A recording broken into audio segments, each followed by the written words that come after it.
And good evening. Tonight, tariff turbulence sending the trade war further into chaos. President Trump's tariffs are in play for now, after an appeals court granted the administration's request to pause a ruling that virtually wiped the sweeping tariffs out. Check this out. These are the stock futures sharply rising after that trade court ruled last night that the president didn't have the authority to impose those tariffs, and then dropping during trading today. Ultimately, as you see right here, all the major indices ending in the green. This is new tonight. Popular retailer Gap seeing shares plummet as the company says tariffs could cost them more than $100 million. Right now, ports are in limbo as cargo ships filled with shipping containers continue to come in. And the big question this hour, what does it all mean for your wallet? The tariff whiplash impacting everything from iPhones to groceries. Our Brian Chung is going to break it down for us. But we want to start tonight with NBC's Gabe Gutierrez, who's at the White House. Tonight, tariff whiplash. A federal appeals court ruling President Trump's tariffs can stay in place for now, temporarily pausing last night's ruling by the U.S. Court of International Trade that had blocked most of the president's sweeping tariffs and given the White House just 10 days to unwind them. Three judges of the U.S. Court of International Trade disagreed and brazenly abused their judicial power to usurp the authority of President Trump to stop him from carrying out the mandate that the American people gave him. President Trump relied on emergency powers outlined in a 1977 law to enact many of his tariffs, but the court said that use is impermissible, not because it is unwise or ineffective, but because that law does not allow it. Small businesses in a dozen states had filed the lawsuits. It's just been surreal. Victor Schwartz is the lead plaintiff and the founder of VOS Selections, a small New York-based wine company. The tariffs are a cash flow killer, particularly impactful for a small business. This kind of uncertainty is terrible for business. It's impossible. You're just guessing. The president still has other means of imposing tariffs on imported goods, and the White House says it will keep negotiating with other countries to reduce trade barriers on American products, despite the uncertainty. Why would other countries continue these trade deal negotiations? Because other countries around the world have faith in the negotiator-in-chief, President Donald J. Trump. And they also probably see how ridiculous this ruling is, and they understand that the administration is going to win. The tariff turmoil comes as one of the most visible members of the administration officially confirms he's leaving after his 130-day appointment as a special government employee. Elon Musk thanked the president for the opportunity to reduce wasteful spending while heading up the Department of Government Efficiency. We thank him for his service. We thank him for getting DOGE off of the ground, and the efforts to cut waste, fraud, and abuse will continue. But tonight, the top Trump ally is also distancing himself from the White House. It's not like I agree with everything the administration does. So it's like I agree with much of what the administration does, but we have differences of opinion. All right, Gabe Gutierrez joins us live from the White House. Gabe, let's pick it up right there. What is the future of DOGE now with Elon Musk appearing to abandon ship? Well, Tom, the White House press secretary gave a bit of a vague answer to that, saying that the entire cabinet will be involved in running it, and they'll continue to work with DOGE employees who've already been onboarded. Now, she says the mission of DOGE will continue, but when she was pressed about exactly who would replace Musk as the leader of DOGE, again, she would only say the president and his entire cabinet would be involved. So the future of DOGE is a bit uncertain here, Tom. All right, and then I know you have some new reporting about a meeting between Federal Reserve Chair Jerome Powell and the president today.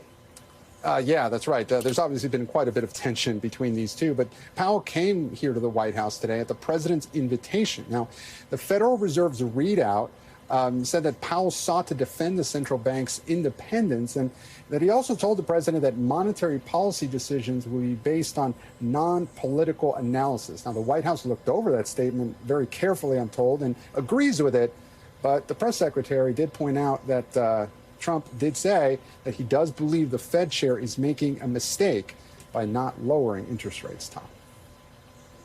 Gabe Gutierrez leading us off tonight. Gabe, we thank you. NBC business correspondent Brian Chung joins us now. So, Brian, what happens next as this sort of winds its way through the courts? Yeah, Tom. So the plaintiffs in this case have said that they have until June 5th to respond to this, which means that it could be a few days before we get any further developments on this. Now, of course, the question is, would this get escalated up to the Supreme Court at some point? That is really the big tell on whether or not these 10% baseline tariffs that are being imposed on essentially every country around the world will be here to stay. But again, for consumers, for businesses that are trying to figure out what happens happens here, it just adds to the confusion. So the markets have sort of been monitoring the tariffs. Obviously, it's been why they've been up and down. But what are they thinking now with this new court case? Yeah, well, markets ended the day up 0.3%, which isn't necessarily a remarkable or particularly unusual movement for the stock market. So they weren't particularly moved or weighed down by this particular announcement. Now, when it comes to the overall picture here, again, for consumers, for investors, for businesses, for Wall Street, there are a number of businesses that are saying we're already being impacted by these tariffs here. And I think that the assumption probably among a lot of C-suite executives that are trying to navigate through all of this, especially with the appeals court decision today, is let's just assume that the tariffs are still in place, prepare for the worst case scenario. And if it ends up being taken off the table by some sort of more absolute ruling like from the Supreme Court, then they can adjust accordingly. So that leads to my next question, right? Because let's think about our viewers here. What should they expect? We hear that Best Buy and Macy's are already warning they're going to have to raise prices. We've seen other companies say the same. What should consumers expect? Yeah, it is earnings season, and companies have said that they're experiencing the impact of these tariffs. Best Buy guiding on lower profits, as well as Gap just this afternoon saying that they're going to take $100 to $150 million hit as a result of these higher costs. So these businesses are likely already being pinched and in a position to want to raise prices on their consumers, which means that those price increases are still likely on the way, Tom. All right, Brian, I know we'll be talking a lot in the days ahead. All right, Brian, we're also tracking some severe weather tonight. An unexpected tornado hitting Georgia today. Video capturing the moments the twister passes right in front of a car on a highway. You see it right here. Look at that. And an out-of-control wildfires ravaging our neighbors to the north. Officials in Manitoba, Canada, declaring a state of emergency there, forcing more than 17,000 residents to evacuate. Satellite imagery capturing the fast-moving smoke and the flames. You see it right here. As leaders call it their largest evacuation in living memory. NBC's Bill Cairns joins us now for the latest on all the severe weather threats. We're going to get to that weather out of Canada first, but I want to start with that tornado in Georgia.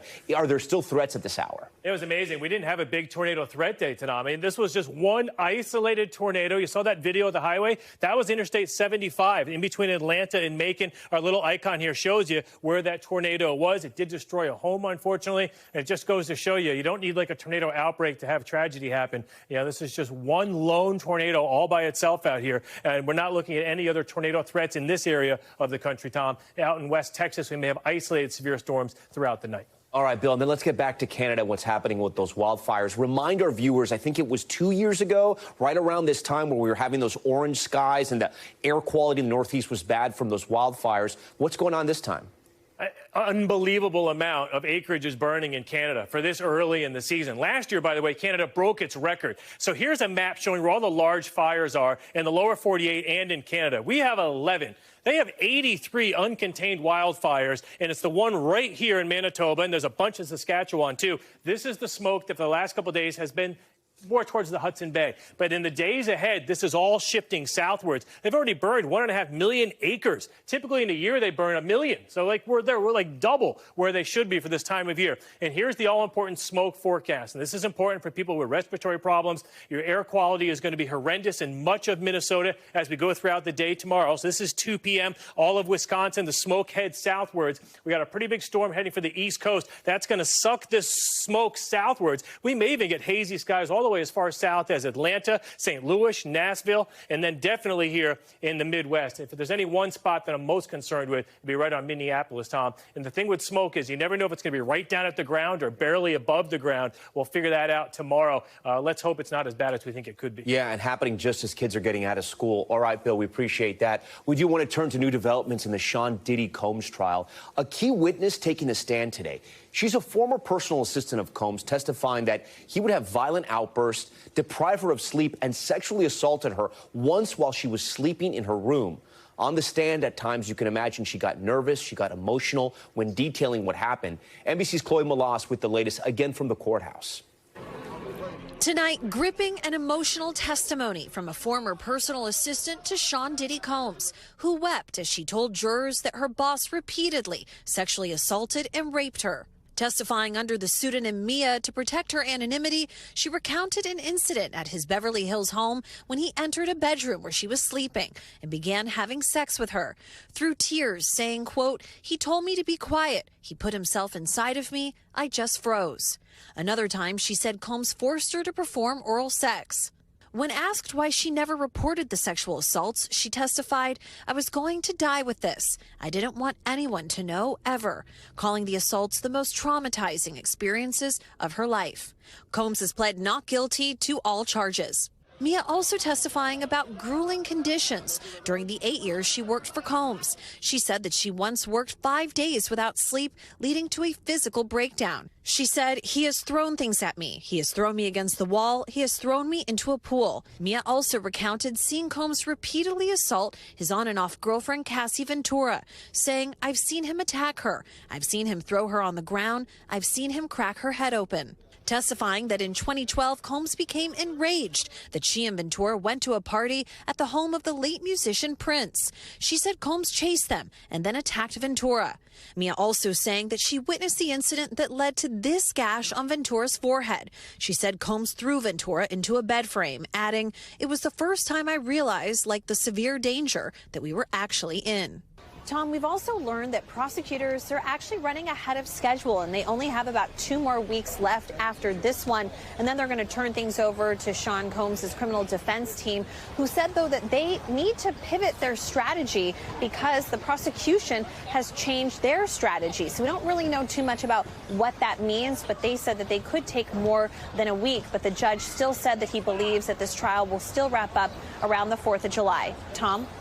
Chloe Malas. Chloe, we thank you. Let's bring in NBC News legal analyst Danny Savalos. Danny, great to see you in studio. Well, let's start with this testimony from the woman who's going by the pseudonym Mia. A graphic testimony, unbelievable allegations. It's so horrific and sick. How does this advance, though, the prosecution's case? Well, primarily, she spoke a lot about issues of forced labor. She was made to work around the clock without sleep. She witnessed violence and was even the victim of violence, according to her testimony. She said that Diddy threw things at her and was generally violent. So one of the allegations for racketeering is that the enterprise that Combs was a part of engaged in what's called forced labor. So that may go to the elements of that racketeering charge. And then, of course, generally the violence is helpful not only to racketeering, but as a whole, the general sort of theory that the prosecution has that Diddy used force, fraud, or coercion, or was generally violent. From our reporting, Mia, this former assistant to Diddy, was crying on the stand, hyperventilating. We saw something similar with Capricorn Clark, the other assistant, who was also very nervous and sobbing. What is this, or how does this impact the jury? Well, here's the thing. Emotion can go both ways. And I think Capricorn Clark and Mia are good examples of the differences. I watched both of their testimony. I was there at court.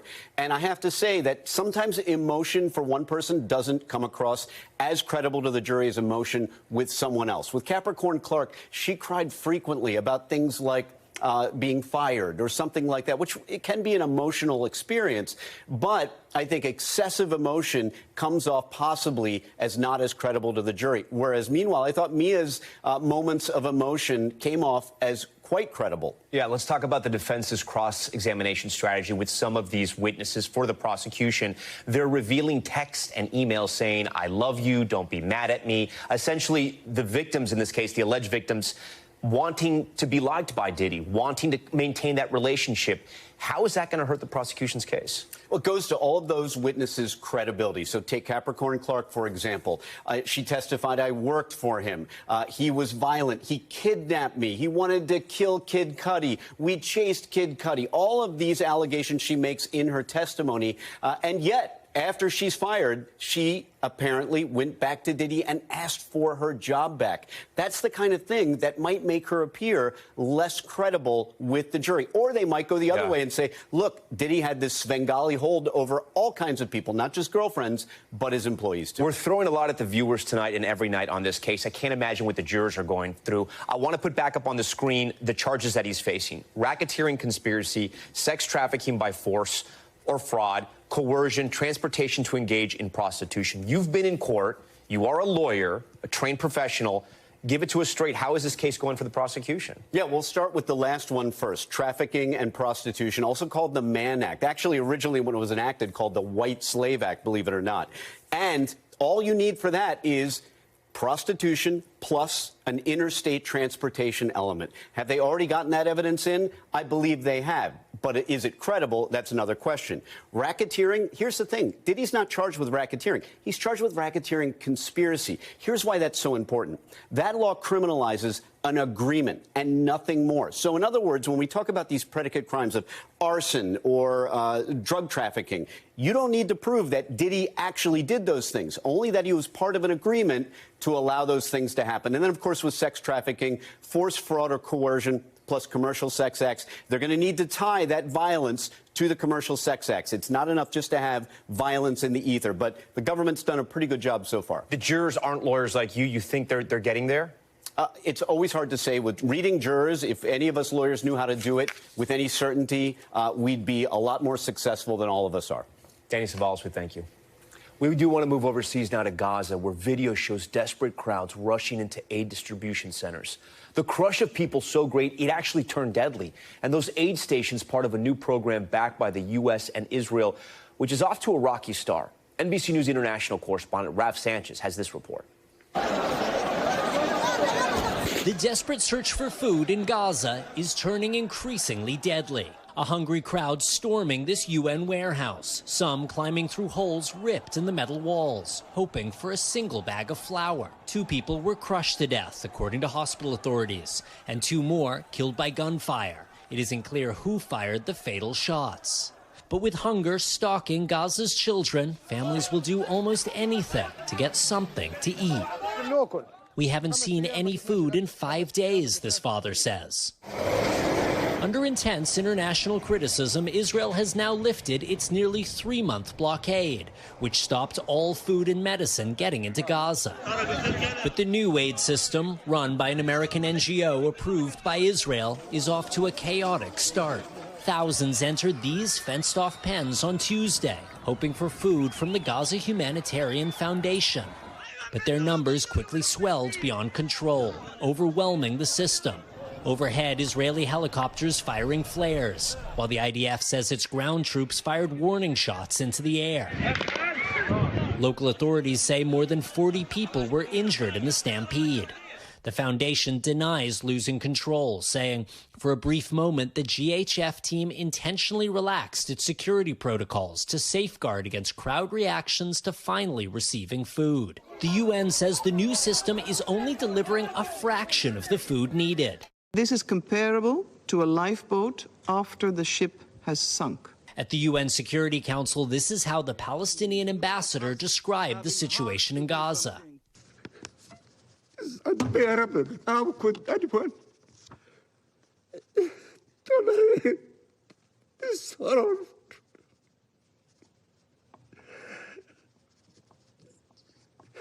Excuse me, Mr. President. I have grandchildren. I know what they mean to their families. While Israel's representative defending the new aid system. The UN must stop spreading panic and start moving aid. All the while, relentless Israeli airstrikes pounding the strip. One targeting this school in Gaza City, where displaced families were sheltering. Israel says Hamas was using it as a command center, but did not provide evidence. 36 people were killed in the attack, according to hospital authorities. This little girl seen emerging from the flames, one uncertain step after another. Her name is Ward, Arabic for flower. She's 5 years old, and our team in Gaza found her in her uncle's arms the next day. The fire was all over. It burned my hands, she says. Her mother and 5 of her siblings were killed in the strike. Far too much for any child to bear. Raf joins us now. Raf, you see all those images coming out of Gaza and all that chaos, and yet there are still ceasefire negotiations going on? That's right, Tom. The White House confirming today that Steve Witkoff, President Trump's special envoy for the Middle East, has submitted a new ceasefire proposal to both Israel and Hamas. They say the Israelis have accepted it. A Hamas spokesman confirms to us the group is studying the proposal. The White House not saying what specifically is in this plan, but it appears to be similar to the previous 2 ceasefires. So a temporary pause in the fighting in exchange for the release of some, but not all, of the hostages. Tom. Okay, we'll see where those negotiations go. Raf, thank you.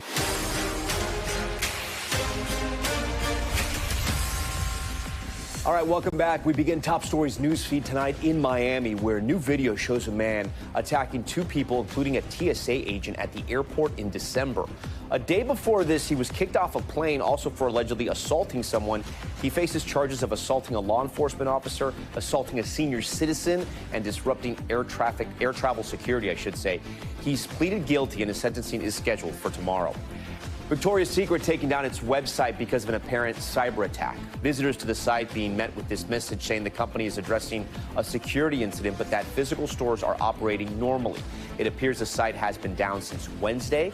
This comes 2 weeks after Google issued a warning about cyber criminal groups that had disrupted British retailers and was now targeting American brands. Boston's Fenway Park abruptly canceling some of its concerts tonight just hours before Shakira was set to take the stage. Another show scheduled for tomorrow featuring Jason Aldean and Brooks and Dunn has also been called off. A statement from Live Nation blaming it on, quote, unforeseen circumstances. We have been calling Fenway and trying to get a better answer. It says fans will be given a refund at their point of purchase. So far, no other details have been given.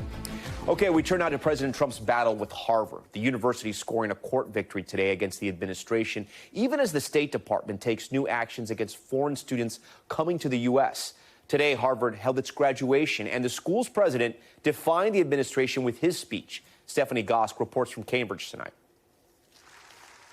At graduation today, Harvard President Alan Garber getting a standing ovation when he praised graduates from around the world. Around the world, just as it should be. While just across town, a federal judge extended her order blocking the Trump administration from revoking all foreign student visas at the university. But it is only a small win for Harvard. Its international students still face legal limbo that could last months. I'm not sure if I am able to return to Harvard for my fall semester, which begins in August. Pakistani student Abdullah Shahid Sial was just elected student body president. He spoke to us from Australia. We really want to come back. The Trump administration accuses Harvard of fostering anti-Semitism on campus and implementing what it calls racist DEI policies. A Harvard University task force recently found a demonization of Israel and bullying of Jewish students on campus. But Harvard rejects the government's demands, which include sweeping oversight of its curriculum, hiring, and admissions. In retaliation, federal agencies froze billions of dollars in grants, including for cancer research. Harvard has been a disaster. I'd rather see that money go to trade schools. And by the way, they're totally anti-Semitic at Harvard. The move to revoke international student visas impacts more than a quarter of the student body. Tonight, the Trump administration with a new escalation. Secretary of State Marco Rubio announcing the State Department will aggressively revoke visas for Chinese students, including those with connections to the Chinese Communist Party or studying in critical fields, and will revise visa criteria to enhance scrutiny of all future visa applications from China. 270,000 Chinese students are studying at U.S. colleges. Back here at Harvard, Maria Kuznetsova graduated today. She's a human rights activist from Russia. But what happens to you if your visa gets revoked? I don't have any, other visas. If I get deported back to Russia directly, it's a very bad situation for me. All right, Stephanie Goss joins us now from Cambridge, and sort of building upon that student we just heard from there. I'm curious, do we know anything about enrollment at Harvard? This has to be affecting students abroad and their parents when they think about sending their kids to the U.S. Yeah, for sure. And, the head of the Immigration Services Office says they're already having people reach out because they're concerned about their visa status. They also say that there's students here, dozens of them, that have reached out for help in transferring to other schools. There have been foreign embassies that have reached out to Harvard, concerned about their people. And you also have some students here who, it's the end of the school year, Tom. They had plans to leave. International students who were going to go home or travel, who have decided not to leave because they're concerned that if they do, they're not going to be allowed back into the country, Tom. Stephanie Goss doing a great job of reporting behind that trumpet solo of When the Saints Go Marching In. Stephanie, we appreciate all your reporting tonight.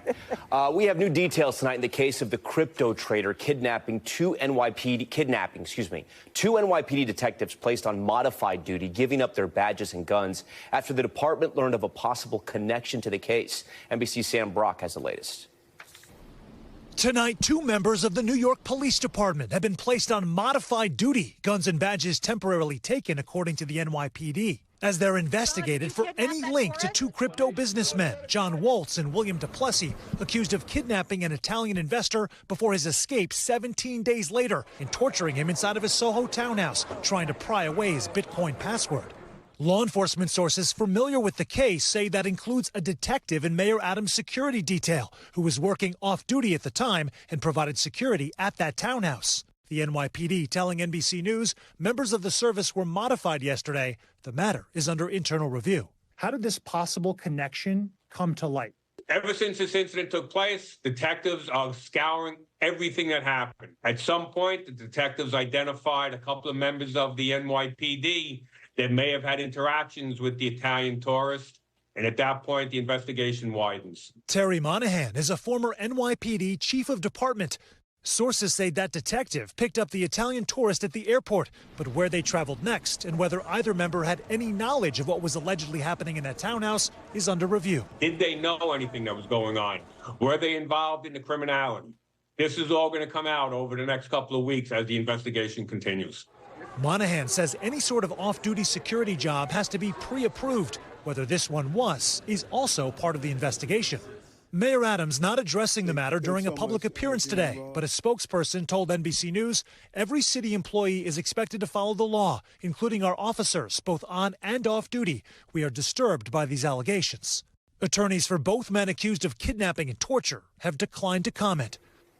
All right, Sam Brock joins us now in studio. Sam, this story gets stranger and stranger by the day. I know you have some new reporting also about that weapon found in the house, and Mayor Eric Adams making some comments. So first, new developments tonight, Tom. We have learned that there was a firearm that was recovered on the premises at 38 Prince Street. That's where those crypto founders were staying over this time period. Multiple sources connected to the situation say that. Now they're saying it's not a service firearm that was provided by NYPD. They're investigating to find out whether or not that gun could have been associated with one of those detectives, their personal weapon. But if they're sharing their personal weapon or the weapons, locate them inside the house, both of those developments would be significant in this case.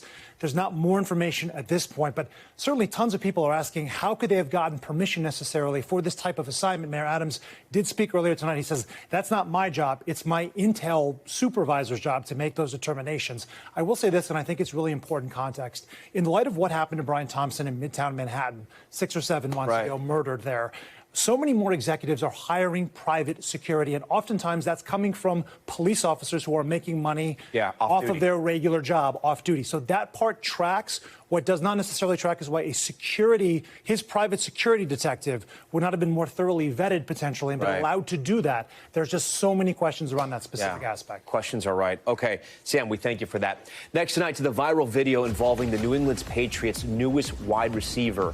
It appears to show Stefon Diggs partying on a boat, at one point handing a woman a baggie containing an unknown pink substance. His head coach addressing the video as fans wonder what this means for the upcoming season. NBC's George Solis has this one. Tonight, newly signed New England Patriots wide receiver Stefon Diggs in the spotlight for activity off the field. This video appearing to show Diggs on a boat surrounded by women holding a baggie of an unknown pink substance.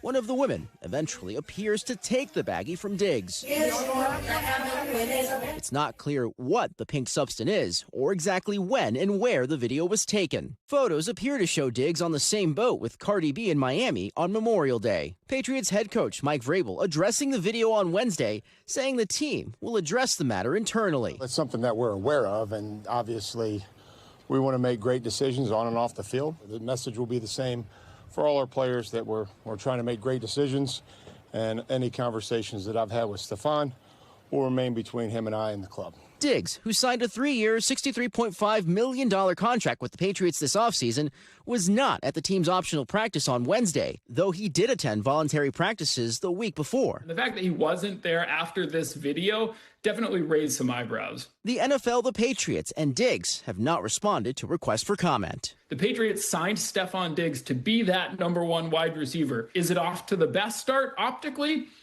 Probably not. But if he goes out there and plays incredibly, I think this will seem like a distant memory come week 12 of the football season. So far, fan reaction has been mixed. Some waiting to reserve judgment to see if Diggs shows up to mandatory practice next month. Many wondering if he'll ever address the video publicly at all. Tom?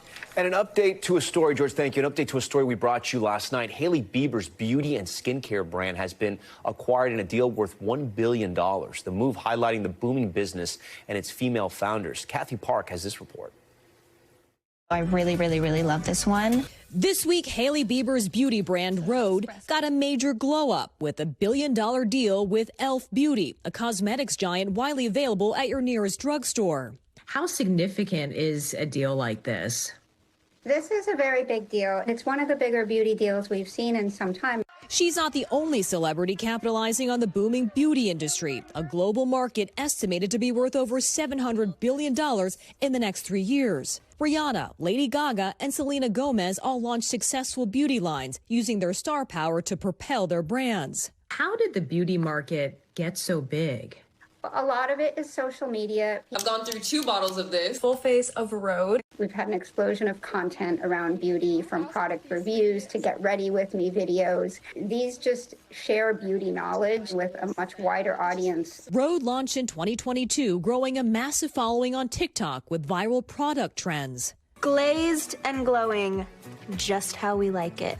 The 28-year-old model and founder will stay on as chief creative officer, saying in a statement, "I found a like-minded disruptor with a vision to be a different kind of company that believes in big ideas and innovation in the same way that I do." A breakout beauty brand, and now the face behind a $1 billion deal. Kathy Park, NBC News. Okay, we are back in a moment with medical debt dangers, how the bills can pile up without patients even knowing it. This plumber originally hit with a $100,000 bill, what he had to do about it. And taken for a ride, this video, it's almost impossible to believe. A paraglider accidentally swept 5 miles up. How he survived after his face was being frozen in real time. We'll explain. We are back now with a situation all too familiar for millions of Americans. The challenge of navigating medical debt after an unexpected health crisis. One patient was originally hit with a bill that totaled $100,000, and they say no one at the hospital could explain any of those charges. So what should you do if it happens to you? Here's Liz Kreutz. 3 years ago, Blake Pfeiffer went for emergency stomach surgery in Colorado Springs. He's a self-employed plumber and says at the time he couldn't afford insurance. He knew he'd have to pay out of pocket, but says the bills that came from the University of Colorado health system made no sense. To this day, though, you still don't understand. I still don't understand. I don't. No. The initial charges for his 7-day stay, $104,000, which quickly became $58,000 because of discounts for being a self-pay patient. But Blake and his wife Dawn say bills just kept coming and without explanation. We literally had bills scattered all over the floor, and it covered the entire office. I get a bill for $20-some, and then I get a bill for $145, and then I get a bill for $75. They say they stopped paying when no one at the hospital would explain the charges. Then they heard from a collection agency. I did not like owing anybody any money, but I also don't like paying for something that I don't know whether I'm paying for it. The couple went to a patient advocacy group for help and were told that at the time, the hospital wasn't publicly displaying many of the charges a new law required. But that wasn't the biggest issue. For some of the tests he received, Blake was being charged far more than insured patients were charged for the same thing. That's despite UC Health's own financial statement saying self-pay patients should typically pay a similar amount. Here's one example. UC Health's public price data showed the hospital was charging insured patients anywhere from $6 to $53 for a common metabolic panel blood test, depending on who the insurer was. But Blake's records show even after his cash discount, he was being charged roughly $103. He didn't get a deal. He was actually charged over 2 times more than what would be a appropriate price. Patient rights advocate co-founder Cynthia Fisher says the issue is rampant across the country. UC Health is one example, and hospitals are using and hiding also not only their prices, but they're hiding behind aggressive collection agencies that are going after these patients. In a statement to NBC News, UC Health declined to talk about Blake's situation, citing a notice of a potential lawsuit from his lawyer, but it did dispute the lawyer's allegations and noted that the state of Colorado has found their hospitals to be in compliance with transparency rules. The patient advocacy group also says the health system is now compliant with those rules. Do you feel like there was any transparency in this process? None. No. Nobody was interested in talking to us. The Pfeiffers say their frustrations primarily stem from that confusion and lack of communication to help understand what the bills were for. And they now have this request to hospitals. Be more transparent. Treat people like you would want your family being treated.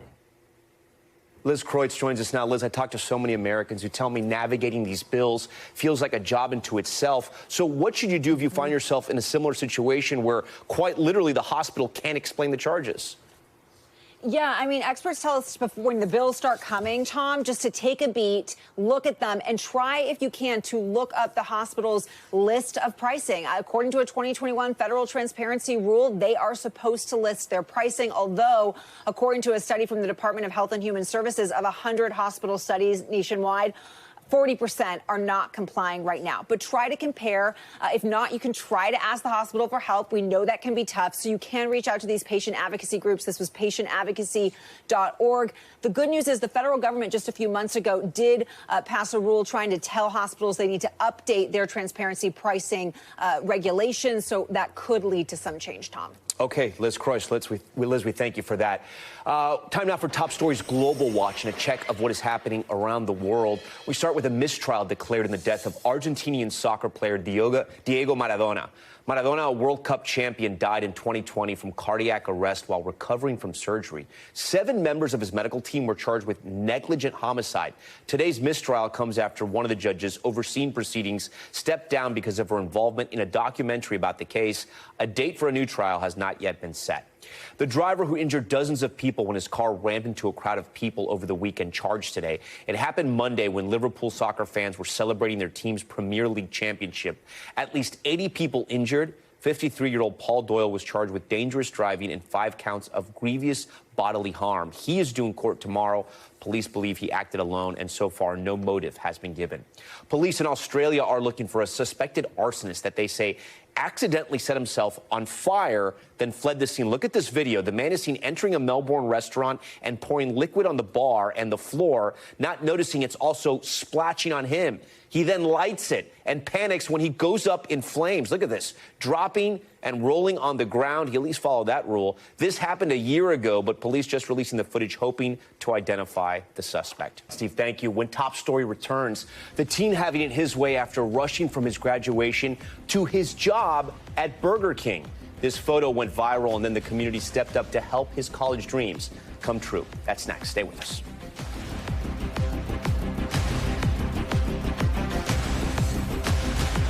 Finally tonight, a high school grad in Georgia going viral for what he chose to do after receiving his diploma.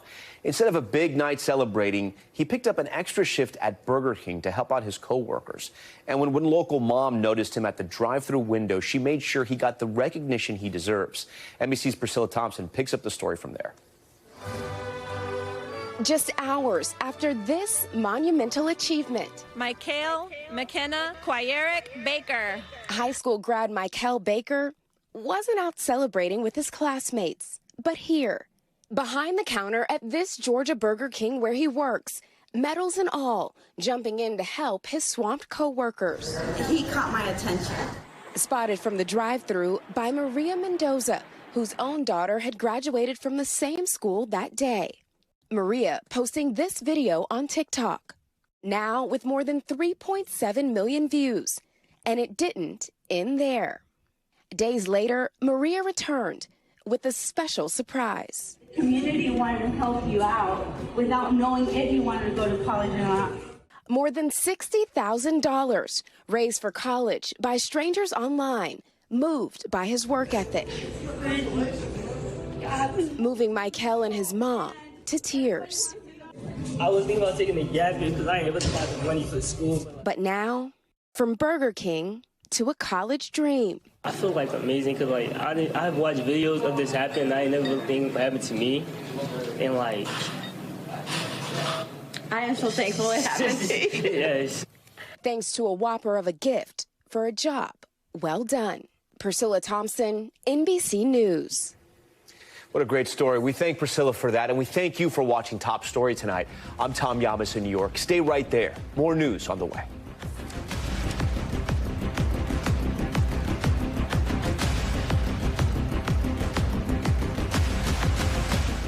Thanks for watching. Stay updated about breaking news and top stories on the NBC News app or follow us on social media.